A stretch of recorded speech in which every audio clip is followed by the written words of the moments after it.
Welcome back to my channel, and if you're new here, my name is Sylvia and I make videos on planning with the occasional review. Planning has always been my way of working out problems and solving the day-to-day issues in my life. Join me as I experiment on how to best tackle projects, figure out how to stick with habit tracking, and celebrate the wins, both big and small. So grab a cup or a glass of whatevs and let's get on with the video. Hey planner friends, welcome to a chatty video. Are they never not chatty? I don't know. It's gonna snow, the lighting sucks, bear with me. I think the information is important and good. Who knows?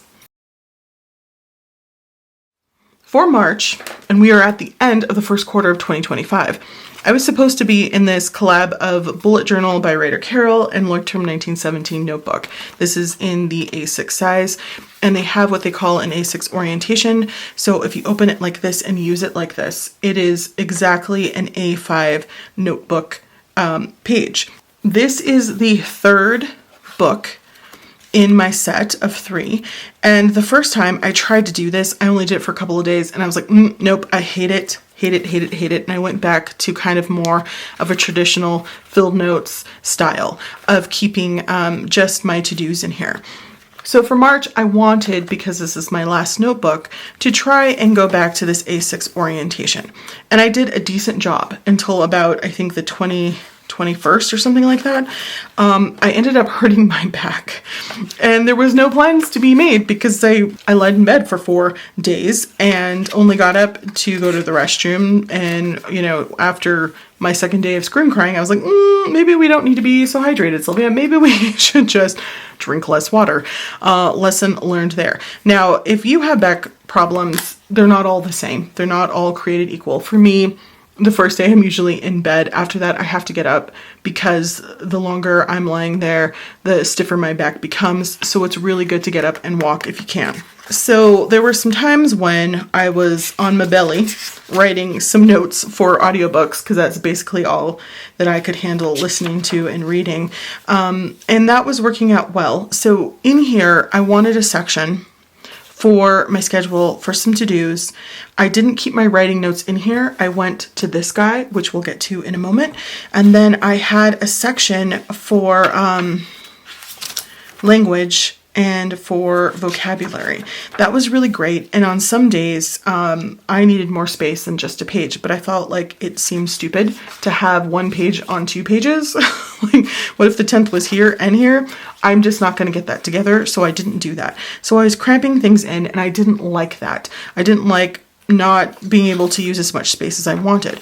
And you guys out there are probably like, so why didn't you just use an extra page? I didn't like having it on 2 pages, and there's only, I think, what, 40 something pages in here. So if I used 2 pages a day, I wouldn't have had enough to finish out March. And so that's just me. I had decided that this was a challenge that I was going to try to do, and I was going to figure it out. And damn all of the reasonable voices out there. So here we come to the part about handwriting notes. It's stupid and I hate it, okay? I bought this for $1. Why? Because I have been reading a lot of books and listening to a ton of audiobooks and not writing anything down. And so I get the general feelings that that book gave me, but not really any like valid notes because I didn't take them. So for 2025, I wanted to take notes on all of the books. And so I started this. I bought it for $1, which is great. Why? Because when I'm doing chores and I'm washing dishes and I have like soapy hands, or I take off soapy gloves, there's still water. And there's a few places in here, I don't know if I can find them now, where you can, like here, you can read what it says, but I got water on them. And I just don't want to use a beautiful notebook. Like this, you can wipe off with a rag. It's not that serious. I don't want to pay $50 for a lovely like planner or something I want to keep reading notes in and then have it destroyed. So this worked well. It got me to the point of actually taking notes again, which is beautiful, and I'm grateful. I'm almost done with this, but I'm not going to complete it. And here's why. Taking notes by hand sucks, you guys. I mean, it sucked so hard. I hated it. Having to stop every chapter or every 2 chapters to write some notes was not fun. It took a lot longer for me to do my chores and to listen to an audiobook. It took a lot longer for me to read a book because I needed to stop and write down things. So I decided that the best thing to do which is what I ended up eventually having to do anyway, was dictate my notes. I mean, after writing all of these, I didn't want to sit down at my laptop and then type them out by hand, because that's ass. So I started dictating them, and that worked out.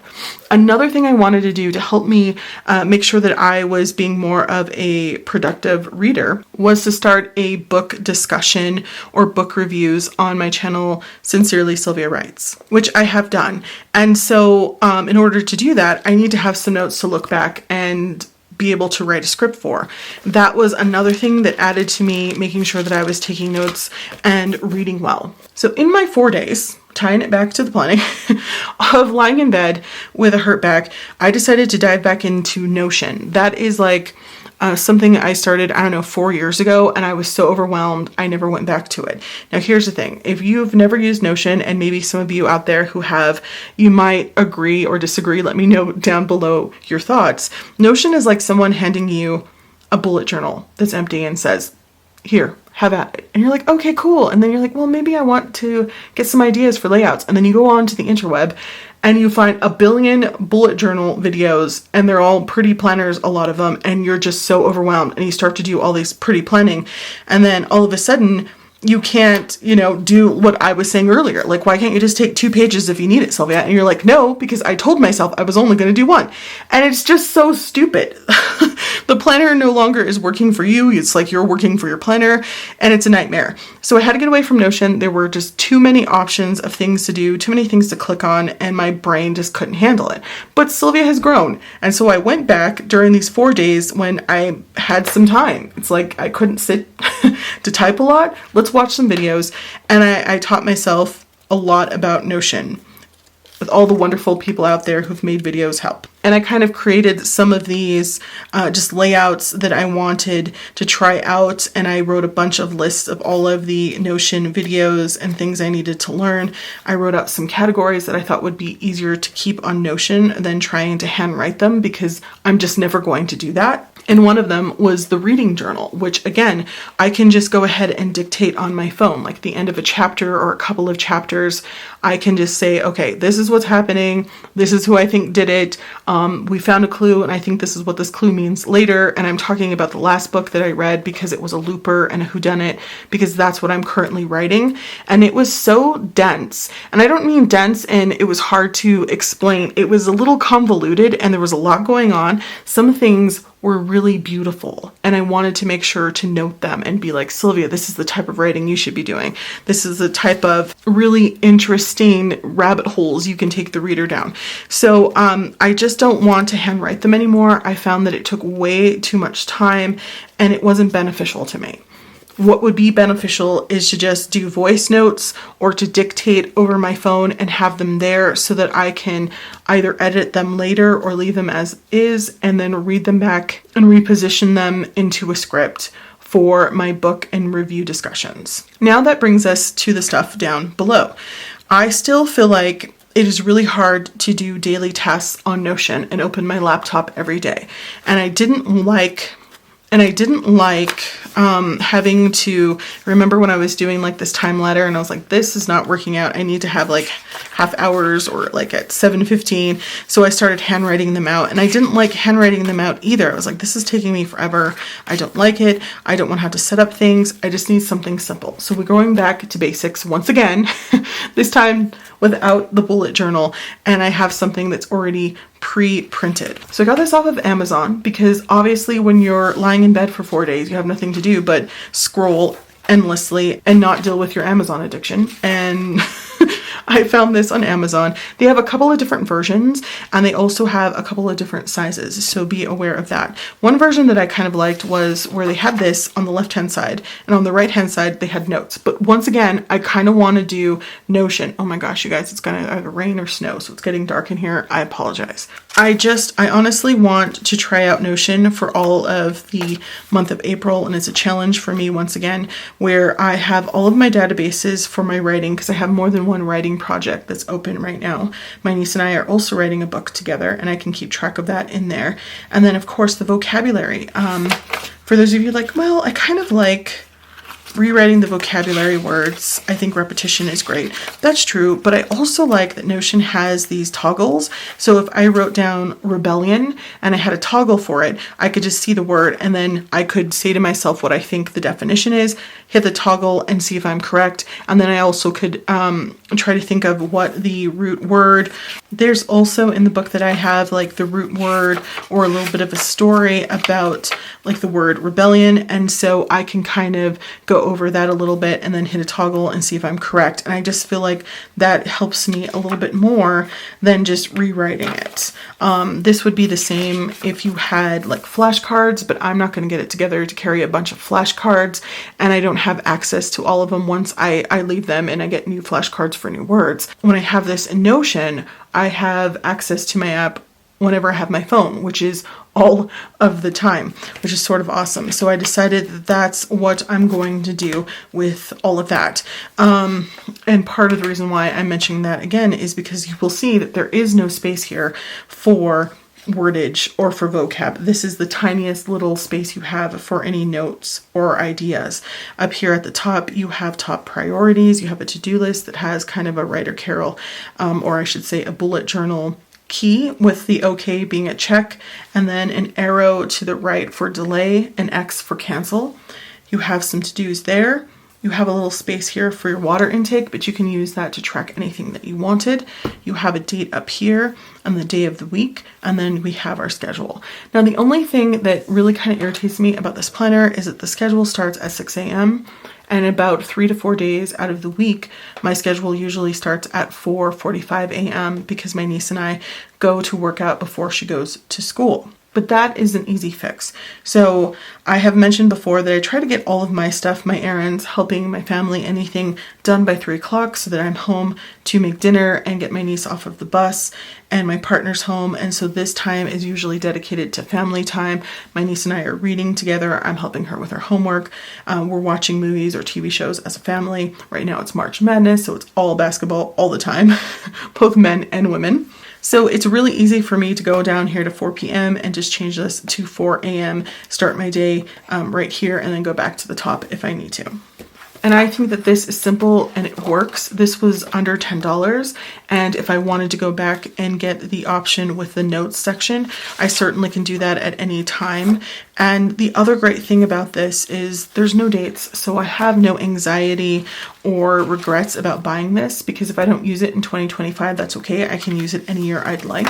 You can also tear these out and put them into another planner that might not have dailies. Maybe it's just a monthly or a weekly, and then throw them away when you're done. I've said many time before that my dailies are really throwaways. I don't like to keep my vocab or any memory keeping on dailies because they're not things I like to refer to after they're done. I don't even archive them. A lot of times I just throw them away. And for those of you who are like, oh, don't you want to look at them later? That's what my videos are for. So I'm lucky in that way. The other thing I did was I ended up, of course, because I'm on Amazon, I have to, buy something because I'm not working on my Amazon addiction. I did buy my first Stabilo. I'm going to say it like stabbing someone. Stabilo markers. So that way if I'm incorrect, I am consistently incorrect. I also bought one. They allow you to buy the gray one separately, which is awesome because you know how I'm just more monochrome. I bought this set because it matched what I was using before from Mildliners. Before I kind of dropped off and stopped using them right here. Now, Mildliner actually has a couple of shades of gray. They have this darker one and this lighter one. But I really do like these colors. They're calling them nature colors. Beautiful. Really love them. And I thought that they would work great with this planner, which is 100 GSM paper. I do have a swatch here in the front that you can see right there. And of course I used my Sharpie pen, which is very opaque. And this is 80 GSM paper.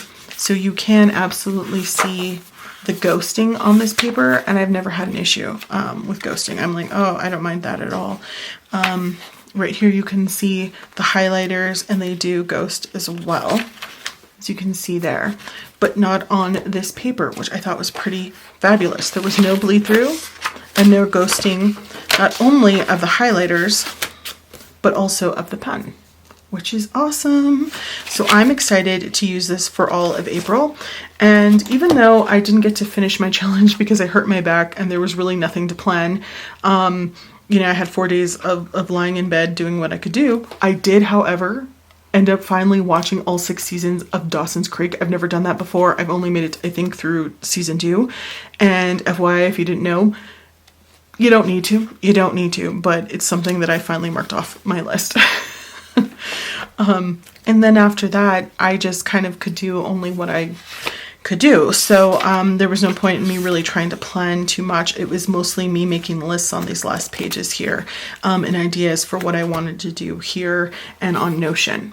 So what do you guys think about this simple planner? Is it something that you are interested in? Have you ever done something like this before? I know there are a lot of you out there who have told me, because you're amazing, to try rings to keep my getting things done system in, or collections in, or even my writing projects in. And I did for a while try that out, and I just could not stick with it. Rings and I are not friends.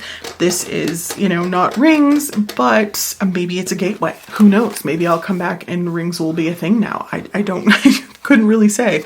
I don't think I'm going to do discs, even though I see the benefits of that, because you can go ahead and print out whatever layout you want. And the Erin Condrens and the Plum Penners, but all of those things just seem like they're crazy and large. I prefer something that's smaller, and I like the idea that I can fold it in half like this and have, you know, this here for me to write stuff on, and my laptop over here where I'm looking at my Notion projects. That's just really nice, because a lot of us don't have as much, you know, space on our desks, or if I'm at the library, my space is usually limited. So I like that I can fold it and not feel like I'm missing anything on this page, because this would have been yesterday if this is today. And the last thing I do want to say about these Stabilo markers, because I did try them and they are kind of cool. They don't post well. And I had a hurt back and I was on my belly trying to make some more notes to finish that book. And I put this down. Good Lord, it's just gonna make me laugh. I put it down and it fell off like that under the bed. And because I had a hurt back, this was uncapped for like an hour until my partner came home and fished it out from under the bed. So I don't love that this doesn't cap well. I do know that they have I think they're called swing colors or something like that. They are more of a pen and they're longer. And I don't know. I don't know if those will cap better, but I was really sad about that, because I lose my caps all of the time. It's kind of a nightmare situation, actually. So there is that. All right. So don't forget to like, comment, and subscribe. I hope this was helpful. Thanks for watching, and I'll talk to you soon. Bye.